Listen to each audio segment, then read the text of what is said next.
सबसे पहले हमारे संतों को प्रणाम और फिर यहाँ आए हुए सब विद्वानों को प्रणाम और बाकी सबको माता रानी सुख दे। हमें पहले ही बता दिया गया था कि बहुत अच्छे अच्छे विद्वान यहाँ पर आने वाले हैं, तो जहाँ पर भी ज्ञान की गंगा बहनी होती है मैं लालियत हो जाता हूँ। जैसे अभी अभी आपकी स्पीच सुन के मैं धन्य हुआ, बहुत अच्छी बात है, हमारे वेदों से जुड़ी हुई बात और वाकई में साइंस से जुड़ी।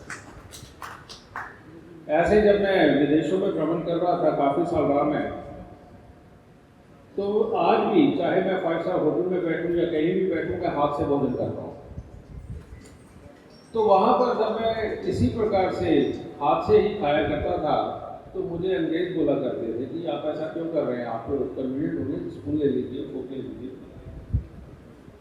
तो उन्हें मैं एक बार कहता था कि इतनी जल्दी मैं आपको समझा नहीं सकता, अगर आप एक दिन दो तो आपको ये साइंस समझाऊंगा, उसके बाद भी आप ये छुरी कांटा चम्मच छोड़ देंगे। तो उनमें से 5-7 जिज्ञासु जो वाकई में मेरे पास आए और उनको जब ये साइंस समझाई गई जो आपने अभी की, उसके बाद वो आज तक अगर मिलते तो 2-3 साल बाद है, लेकिन जब भी वो मेरे साथ खाना खाने बैठते हैं तो वो हाथ से ही खाना खाते। उससे वो कहते हैं हमें भी एक आनंद की अनुभूति होती है, हमें तृप्ति की होती है, और इसको करके इतना अच्छा लगने लगा है कि हम तो अपने बच्चों को यही कह रहे हैं कि बेटा इस तरह से खाना खाओ, ये है सबसे पुरानी साइंस और यही भगवान का आशीर्वाद भी देती है, आपके अंदर शक्तियाँ भी जागृत करती है। तो सच बात है, हमारे वेद हमें जो कुछ दे रहे हैं उससे बड़ी साइंस कोई नहीं है। और ये मैं जगह जगह जाकर के सभाओं में बताता हूँ कि पहले बीच में एक समय ऐसा रहा, हम तो स्वयं गुलाम थे, हमारे वेद भी हमसे छीनने की पूरी कोशिश की गई और काफी हद तक छीने, और उन्हीं में से हमारे वेदों के चक्षु यानी कि ज्योतिष का विज्ञान भी ऐसा रहा जो काफी हद तक हमारे पास होने के बावजूद भी, हमारे पास सब कुछ होने के बावजूद भी उसको भी ले जाया गया। और हुआ क्या, आज जर्मनी में, अमेरिका में, बाकी सब जगह संस्कृत पढ़ाई जाती है, उनको खोजने के लिए तरह तरह की कोशिशें की जाती है, लेकिन हमारे बच्चे उनकी जो सभ्यता डेवलप हुई थी, जो बिना किसी मतलब के थे, उसके पीछे पड़े। तो सब लोग मेरे को पूछते हैं कि आप गुरुदेव इतना काम क्यों करते हो, कि आप सुबह 4:30 बजे शुरू होते हो, रात को 9:30 बजे सोते हो, रेगुलर यही रूटीन है और किसी से मिलते नहीं, देते नहीं, रिश्तेदारों तक से नहीं। मैं कहता हूँ एक आदमी को तो कुर्बानी देनी पड़ेगी, एक आदमी को तो कुर्बानी देनी पड़ेगी जो वाकई में हमारे वेदों में छुपे हुए इस ज्योतिष को फिर दोबारा निकाल करके दुनिया को देने का काम कर सकता है। और मैं वो प्रयास कर रहा हूं। जो लोग मेरे पास आ चुके हैं, जो इस ज्योतिष को अपना चुके हैं, जिन्होंने इसका फायदा लिया है, वो सब जानते हैं। बाकी सब कुछ दिमाग में असमंजस की स्थिति में हैं, लेकिन अगले 10 साल के अंदर पूरा देश नहीं, परमात्मा ने चाहा तो पूरा वर्ल्ड इस ज्योतिष को इस्तेमाल कर रहा होगा, ऐसा मैं काम करता हूं। क्योंकि इसको अक्सर हमारे ही मित्र कई बार बोल देते हैं अपनी नाकाबिलियत को छुपाने के लिए कि ज्योतिष संभावनाओं का खेल है। कभी कभी चूक हो जाती है, और जिनसे चूक हो जाती है वो विद्वान नहीं होता, स्टूडेंट होता है। ये सत्य बात है। और मैंने बचपन से ही अपनी ही गलतियों को निकाल करके अपने आप को ठीक करने का काम किया, और ये पूरी कोशिश की है दिल से कि एक ऐसा समय आए जब पूरा संसार इसको अपनाए। और मैं बहुत पहले से अपने सम्मेलनों में, अपने वक्तव्य में मैं बोलता आ रहा हूँ, टीवी चैनल पे बहुत बार बोला है कि मैं 1000 साल जीना चाहता हूँ। अब 1000 साल की मेरी उम्र तो नहीं हो सकती, लेकिन उस ज्ञान को निकाल रहा हूँ, उस ज्ञान को यहाँ तक लेके आना है कि 1000 साल तक दुनिया इसे इस्तेमाल करने के लिए मजबूर हो जाए, तब मैं 1000 साल की। तो उसी ज्ञान में से कुछ एक बात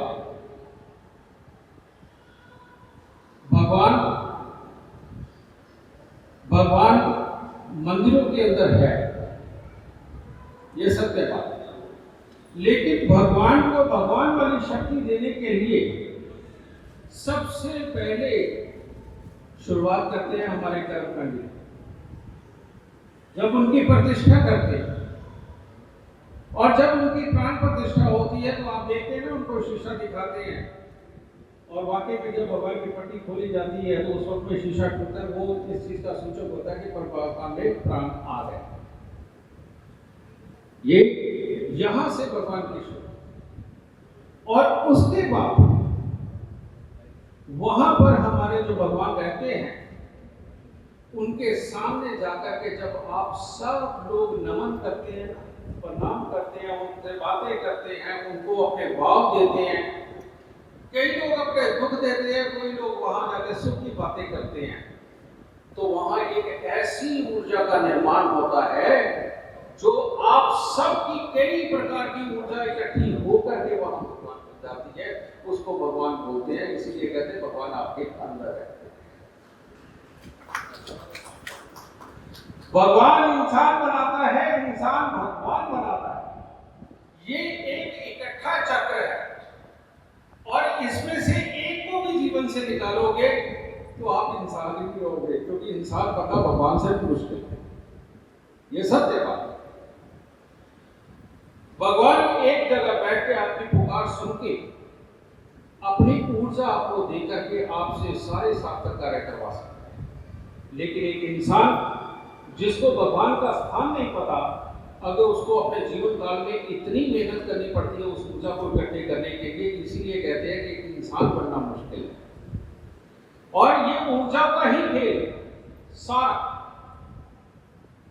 हमारे घर पे एक बड़ों ने एक रिवाज बनाया या एक संस्कार बनाया कि पहले 3 ग्रास निकाले जाते, खाने से पहले 3 ग्रास निकाले जाते थे। ये हमारी सारी संस्कृति के अंदर और किसी भी भाषा के हम लोग हो वहां पर ये कार्य होता है, आज भी होता है।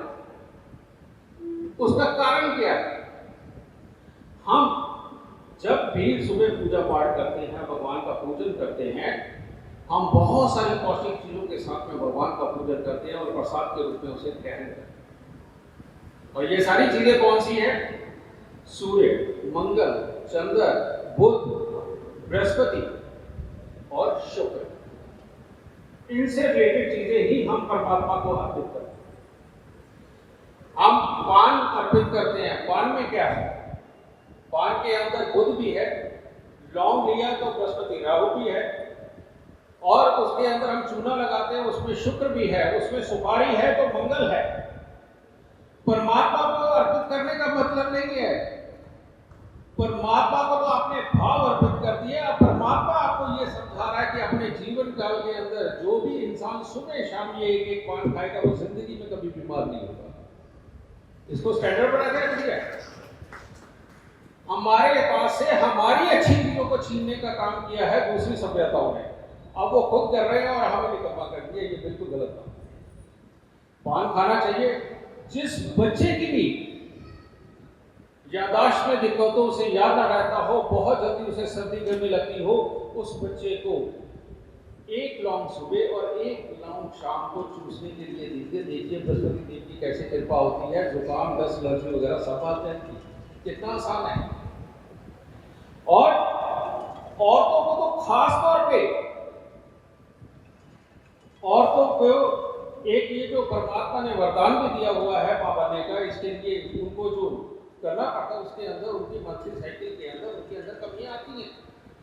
बहुत जल्दी उनका कैल्शियम उनके शरीर से निकलता है। उसकी वजह से बहुत जल्दी औरतों को कमर पांव के हिस्सों में दिक्कतें आती हैं और बहुत जल्दी कमजोर पड़ जाती है, बुद्धि भी उनकी धीमी हो जाती है। ये सारा कारण कभी ना हो, इसके लिए ये पान की प्रथा चली थी, जो कि खास तौर पे घर पे औरतें जरूर खाया करती थी, ताकि इसकी उम्र बड़ी हो जाए पर ये कभी बूढ़ी ना हो।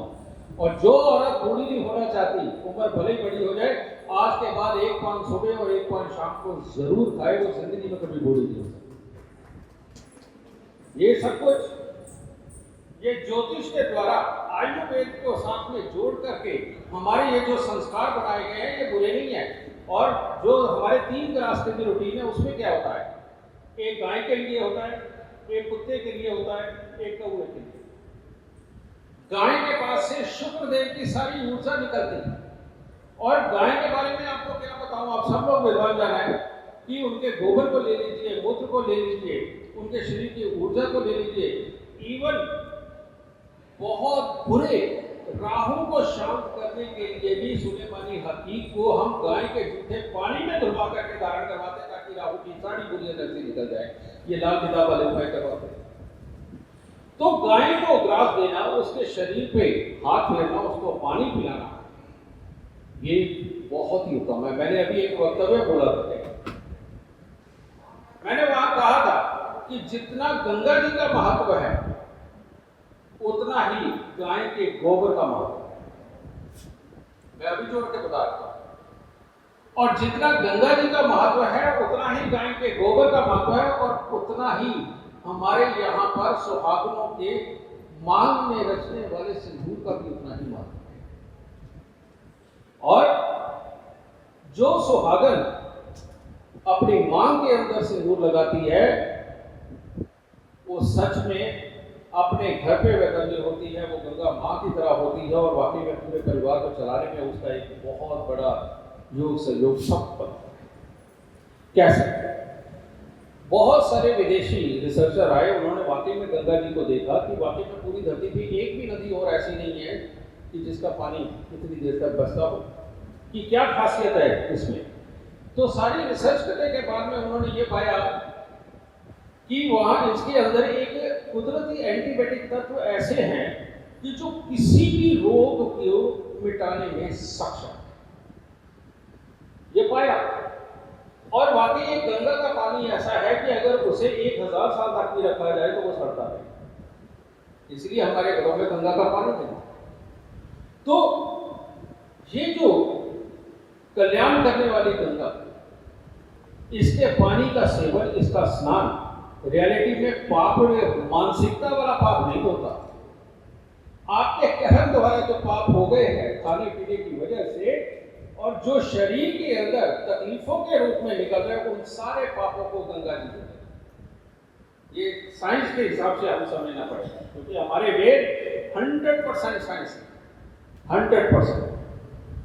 फिर उसके बाद में गाय का गोबर, हमारे यहाँ देखिए पीछे, मेरे को तो याद अच्छी तरह से, हमारे दादी नानी का जमाना सारा, हमारे रसोई घर के अंदर पहले गाय के गोबर का लेप हुआ करता और फिर चूल्हा। गाय के गोबर की खासियत है, जहां पर ये लेप किया जाता है, आप देखिए वहां कोई कीट पतंग और कोई भी कीटाणु वहां नहीं आते वहां। प्रैक्टिकल करके देख लेने बच्चे। और दुनिया में सिर्फ एक ही ये दैवीय शक्ति के रूप में गाय है कि जिसके गोबर में कभी कीड़े नहीं पड़ते, नहीं तो हर किसी के गोबर में कीड़े पड़ते। तो ये भी गंगा की तरह पवित्र है। जिसके घर में आज बेशक आपने फर्श वाली मकान बना लिए है, शेल्फ लगा ली है, आप गैस पे बनाते हो, चलो इतना तो कर लो, गैस के नीचे ही गाय के गोबर का लेप कर लो, कम से कम भोजन किसी हद तक तो पवित्र होगा। क्योंकि अब पूरी दुनिया को बदलना संभव नहीं है। हम कहेंगे बदल जाओ तो ये ठीक नहीं है, नहीं मानेंगे।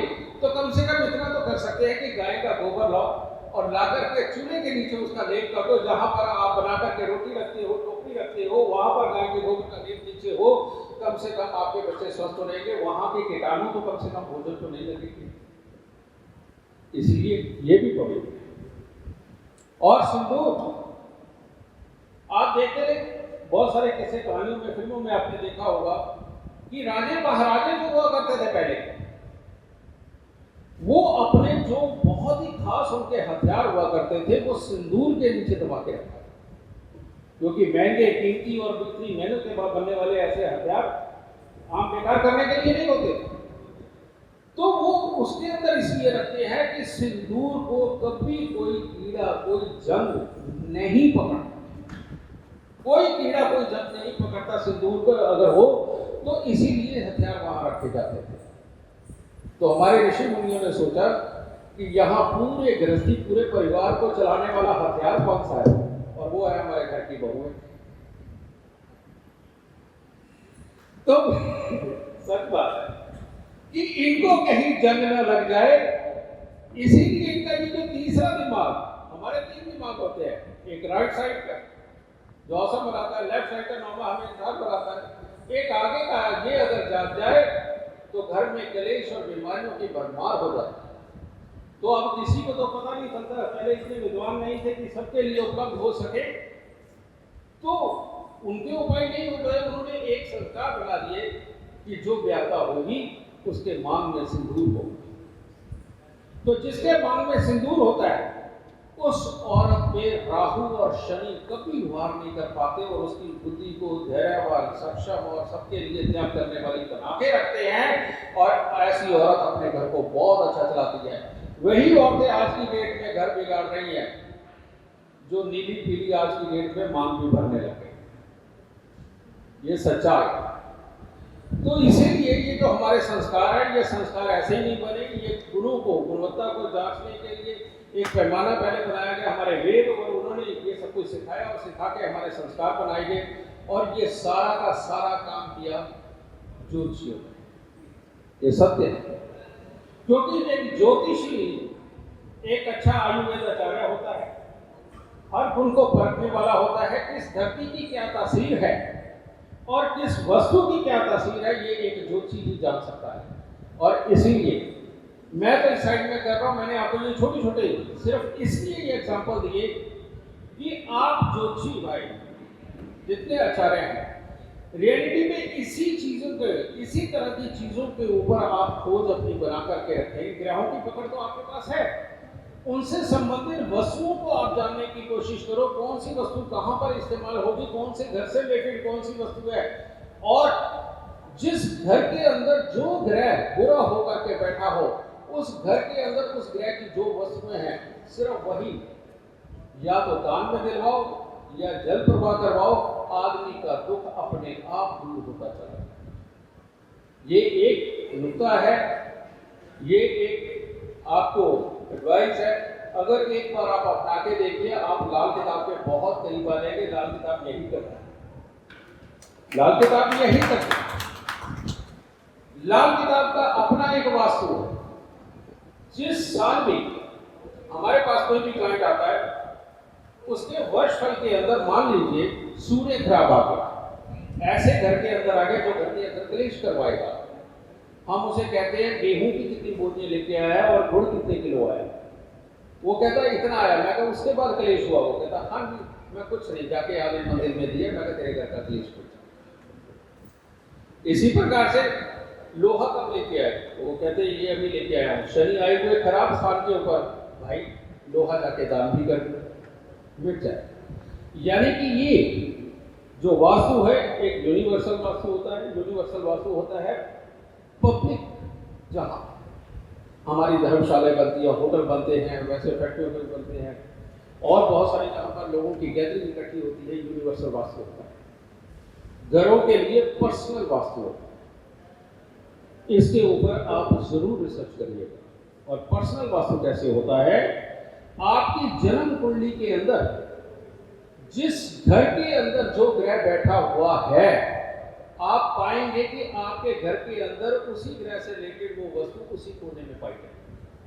अगर आप नोट करना चाहते हैं तो मैं 1 मिनट के अंदर ये आपको करवा देता हूं। जैसे जन्म कुंडली का पहला घर पूर्व दिशा, जन्म कुंडली का दूसरा घर उत्तर पश्चिम दिशा, जन्म कुंडली का तीसरा घर दक्षिण, घर के जन्म कुंडली का चौथा घर उत्तर पूर्व, और जन्म कुंडली का 5वां घर पूर्व की दीवार, और जन्म कुंडली का 6वां घर उत्तर दिशा, और जन्म कुंडली का 7वां घर दक्षिण पश्चिम, और 8वां घर दक्षिण की दीवार, और 9वां घर का मध्य, 10वां घर पश्चिम की साइड, और 11वां घर पश्चिम की दीवार, और 12वां घर का दक्षिण पूर्व।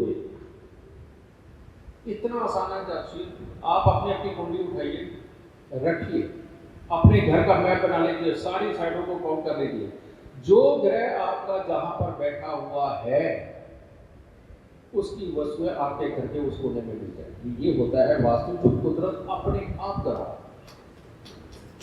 आप कागज को लगा लीजिए, ये चीजें आपको वहां मिलेंगी, लेकिन अब आपको देखना है आपकी जन्म कुंडली के अंदर खराब ग्रह कौन सा है और उसकी साइड कौन सी है।